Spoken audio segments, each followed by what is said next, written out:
So, who are a couple people that, I admire in history?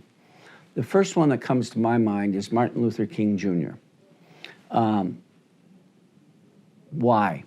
This guy stood up and said the truth, but he did it in a way that most people could hear him without attacking. And he had some eloquent lines about judging people not by the color of their skin, but by their character, and a number of those kind of things.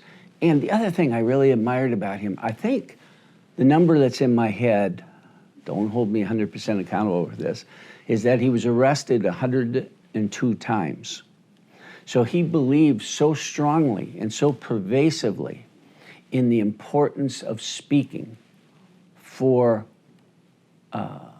people of color and how to have a nation to think differently about each other and willing to pay a price at that level. And then he paid the ultimate price by being that public, that out there, being shot and killed.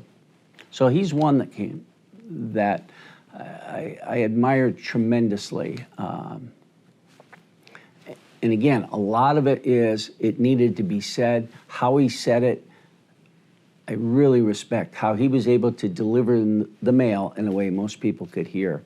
But at the same time, he was willing to put his own life at stake and go to jail and then eventually being killed. The other one, person I admire a lot is John Lennon of the Beatles, who came from a family where he was basically given up, raised by an aunt, is killed, and goes on to be in one of the most famous bands of all time. But what I really liked about him is that he would say things that other people wouldn't say. Like one time they were playing and he said, most of you here, when you get the song, you can clap. Those in the front here can just rattle your jewelry.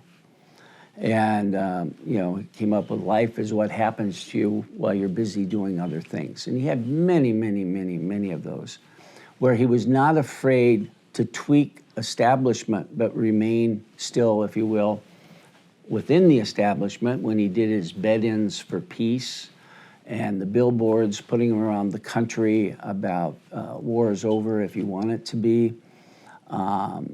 I just really liked that. I liked his music. I liked what he had to say. When he became a solo artist, one of his albums, very much a protest. There's a song in there about John Sinclair being sent to prison for having just a little bit of marijuana, a song to Angela Davis, number of things like that where he could take topics, like in the song Imagine, No Possessions, and on and on.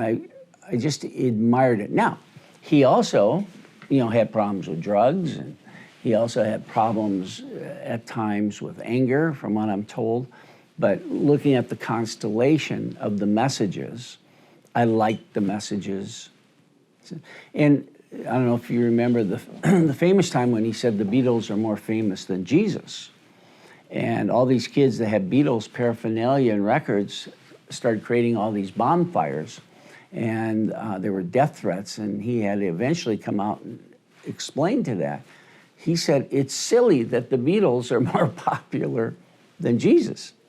And not that we are, and on and on. So those kind of things where he could tweak people to think differently. And I think Martin Luther King did the same thing, to get a nation to think differently. Now those people that lived through that time, like I did, everybody's talking about, oh boy, the country, this whole election series and Trump and whatever. You go back to the late 60s and 70s where Kent State occurred, where the National Guard shot college students, and the Black Panthers, and awful things happening to people of color and women at that time.